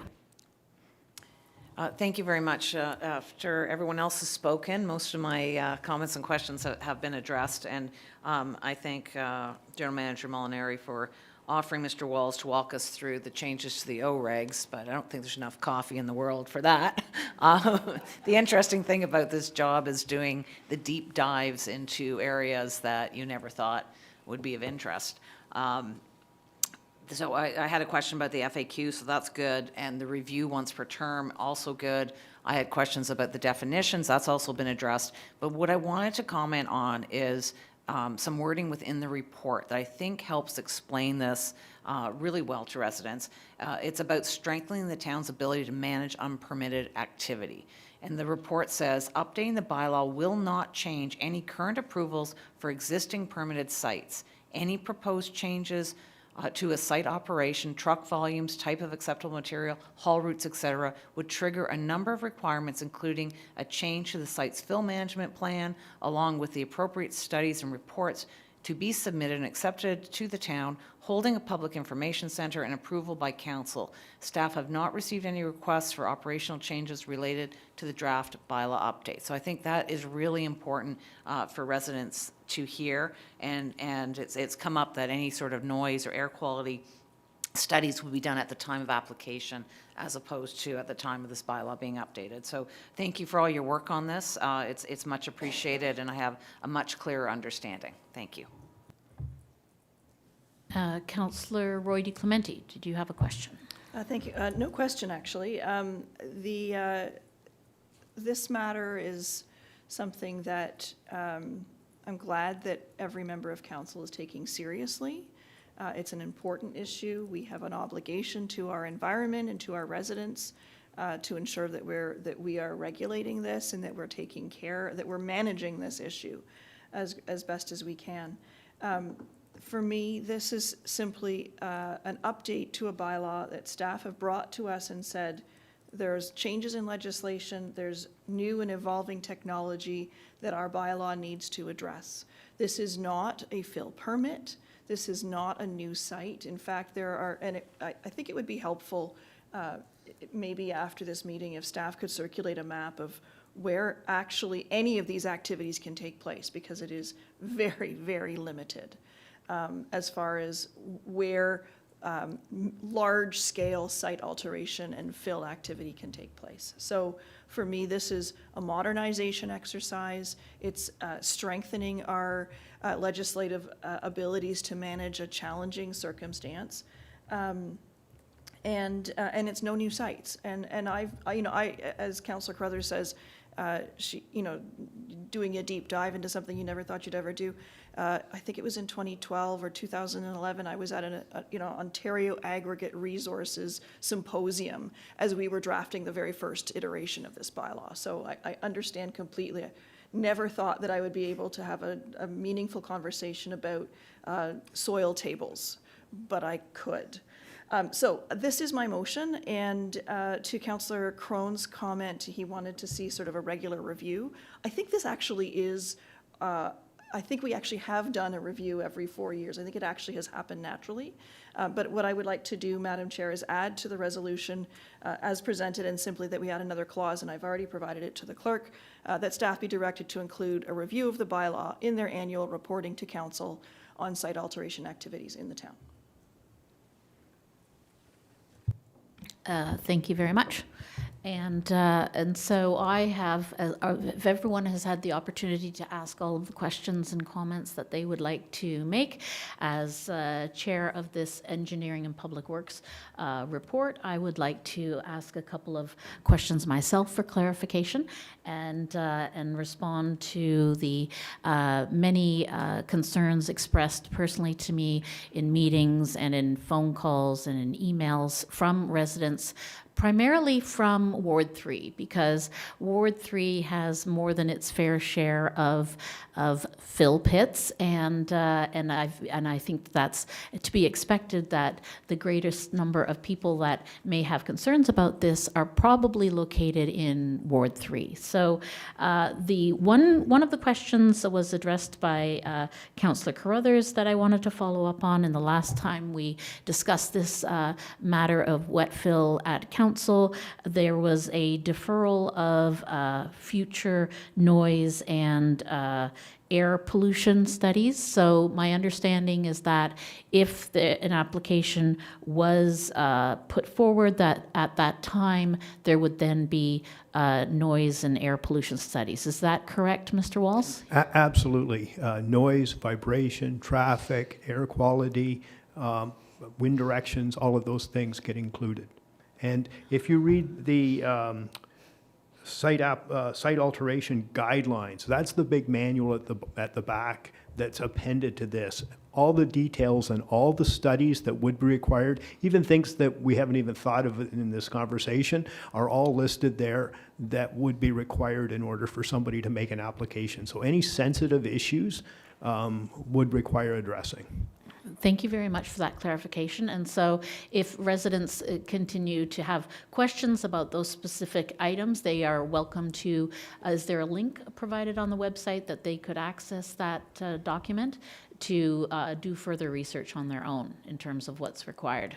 Yes, the drafts have been posted, and there's a link on the website, and it will be permanently linked to this bylaw because it's referenced by this bylaw. Very good. Thank you very much, Mr. Walls. And my next question is with regard to specifically AJ Vax Works, which is a wet fill site, and the clarification that I want to assure residents of and provide access to if they have concerns about any testing that goes on at that facility. It's my understanding that the MECP has advised the town staff with general contact contact information so that questions can be asked directly to the MECP. And so just for the understanding of the public, I'd like to confirm that AJ Vaxworks and the testing that goes on there for wet fill is not done by the town, but it is done by another organization. Could you please just provide a few details about that process of testing for the AJ Vaxworks that is located in Ward 3 of Mount Albert? Thank you. I'm familiar with the site, I'm familiar with it. They operate under an environmental compliance approval from the provincial government. It's an ECA. They don't operate under any town approval or oversight, and that's the way the regulation works for OREG 347 and ECAs. The type of testing they do is directed and included on the ECA, which is a public document and can be reviewed by any member of the public. If they have any questions, there is a question line that you can contact the Ministry of Environment and find out all the details. But I know that the site operates as a contained within a building, and that there is no direct link between the material they bring in, liquid or solid, and the environment. And that's the process by which that site operates. Thank you very much for that clarity in terms of who's responsible for the testing of that particular site. And I have one last question because of there's all different types of pits, and there have been some concerns expressed to me about from another municipality with regard to an MNRF situation regarding the type of pit. And are you familiar with, there's aggregate pits, gravel pits, and they are different from what we are talking about. And I just wanted clarity on that different type of pit versus the wet fill pit, so that everybody understands it's taken care of by a whole other ministry, if my understanding is correct. Yeah. That's correct. Aggregate pits are under the MNRF, under the Aggregate Resources Act, and if you're under an aggregate license, you interact directly with the provincial government at that level. If you want to backfill dry soil into your pit, you get permission and you can operate that way through the license. If your pit has surrendered its license and is no longer under license, then you're under the jurisdiction of the municipality. But the MNRF does not allow wet or fill or liquid soil to go into those pits.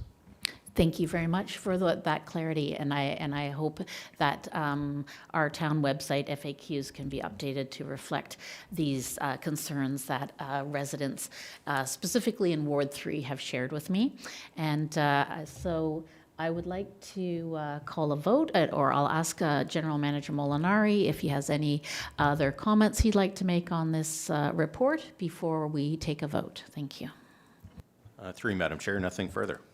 Thank you. Oh, I see Councillor Crone's hand is up. Councillor Crone, yes?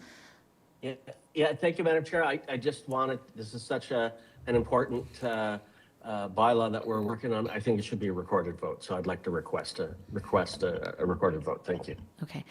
Thank you very much for that request. However, at Committee of the Whole, we procedurally cannot have recorded votes, so that is only can take place during council meetings, which is 2 p.m. this afternoon, so not during Committee of the Whole.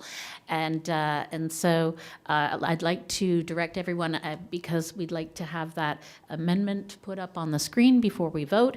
And while that's being done, I would like to share my position on it. And for the sake of consistency, and because the concentration of pits, all different types of pits, is in Ward 3, which I was elected to represent. I have promised the residents of Ward 3 that I will be voting against this report, and I do that because I believe we have our fair share of pits concentrated in East Gwillimbury in Ward 3 of Mount Albert, and to be consistent, I intend to keep my promises to my electorate. So we have a mover, which was Councillor Roy-DiClemente. All those in favor? And opposed? And that is carried. Thank you very much. So we will move on to the next item, which is M, and it's regarding an administrative item with myself in the chair in the absence of Mayor Haxon. There are no items on the prepared agenda. However, on behalf of CAO Valchich, General Manager Gandhi has an update that she would like to share with us. Thank you. Thank you. Through you, Madam Chair, I want to provide an update to Council regarding a continuous improvement initiative to the Council live streaming for CWC and Council meetings. So we're making a slight adjustment to how content is displayed to improve the experience, specifically accessibility for the online viewing public and for those participating in Council chambers. Using the existing tools and technology, the agenda or presentation, or motion if that's the case, will be the focus on the screen. This will make it easier for everyone viewing the meeting to understand the specific matter being discussed and any proposed resolutions that Council is considering. We have had feedback from the public that this can at times be a point of confusion. So the good news for Council is that this process does not change anything for you, and the Teams platform will be used exactly as it has been without any changes.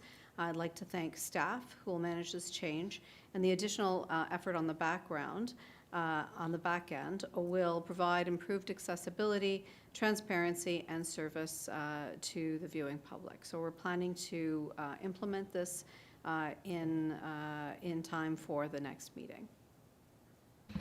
Thank you very much. And can I have a mover? Yes, Councillor Johns, yes. Thanks, Madam Chair. Through you to Ms. Gandhi.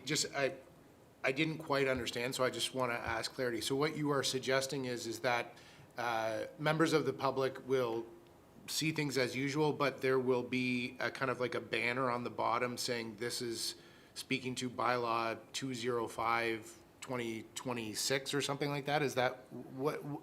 Could you provide some further clarity to what you just said? I'm happy to describe this further.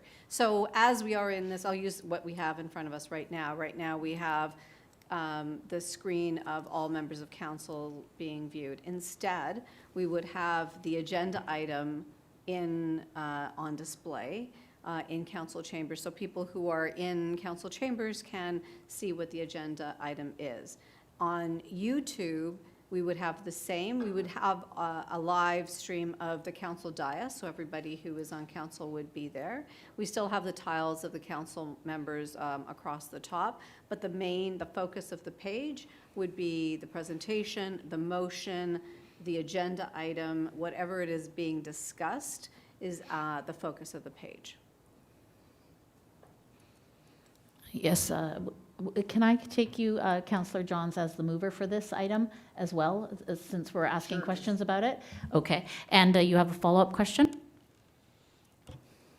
Yeah, so just for clarity, so what's going to happen is that the tiles that we see on the screen right now with the 6, we will shrink to the top and go 6 across, and then it'll be the agenda underneath. Yes. Thank you. Thank you very much, General Manager Gandhi, for that update. Thank you. And so I've taken Councillor Johns as... Actually, sorry, I don't want to move that if somebody else Oh, you don't want to move it. No, Okay. It's not my Very much. department. I didn't have any input, so. Thank you, Councillor Carruthers. You have moved it. Are there any other questions or comments that any member would like to make? Thank you. Councillor Roy-DiClemente. Just for clarification, we're simply moving receipt of the verbal update? Yes, we're simply Thank you. moving verbal receipt of this update provided by General Manager Gandhi. So any other questions or comments? Seeing none, I will take the vote. All those in favor? Thank you very much, and that is carried. So we will move on to item number N, Fire and Emergency Services, with Councillor Foster in the chair. Are there any items in that department? Yes, Councillor Foster. Thank you, Madam Chair. Although there's nothing on the prepared agenda, I would like to refer to the fire chief. I believe he has a important message for the public to hear. Thank you very much. Now, according to procedures, I would like to just clarify with our clerk, do we need to take a vote to hear from our fire chief, or shall we just proceed Councillor, directly to our I fire chief? believe Councillor Foster is in the chair. Thank you very much. Thank you. So we do not need clarification. Thank you, Madam Clerk. We will go directly to Fire Chief Mainprice. Thank you. Great, thank you for the opportunity, Chair Foster. I just want to take a moment to recognize our community for their support of EGFES over the winter season. So despite the warm weather that we're all currently enjoying and watching the snow melt, I think it's a reminder of how much snow we did experience here in the town over the last several months. And during these heavy periods of snowfall, hundreds, if not thousands, of members of our community assisted us by clearing hydrants all across the community. So on behalf of EGFES, I'd just like to thank them for the work they did during the community months. They help us so we can help them in the event of a community emergency, and I'm looking forward to telling them in a couple of weeks they can all take some time off and put their shovels away as we enjoy the summer weather. So huge thanks, and from us certainly across the town and within EGFES, we really appreciate their support. Thank you. Thanks, Chief. And Madam Clerk, do we need to move for verbal receipt, or are we okay? Through you, Mr. Chair, given that the prior area was moved to receive, you could do that. Okay, I'll take Councillor Roy-DiClemente as moving this. Can I take a vote? All in favor? And that will be carried. Thank you very much. Thank you very much. Item number O is Legal and Legislative Services with Mayor Haxon in the chair, who is absent. So I will ask our town solicitor, Janice Ingram. There is no items on the agenda at this time, but is there anything that she would like to report to us? Through you, Madam Chair, nothing to report today. Thank you. Thank you very much. Item number P, other business. There's none at this time. Item Q, adjournment. Can I have a mover for the adjournment, please? And Councillor Foster. And be it resolved that the meeting of Committee of the Whole Council adjourn at 12 noon exactly. All those in favor? And that is carried. We will the 2 p.m. meeting of the council meeting this afternoon. Thank you very much.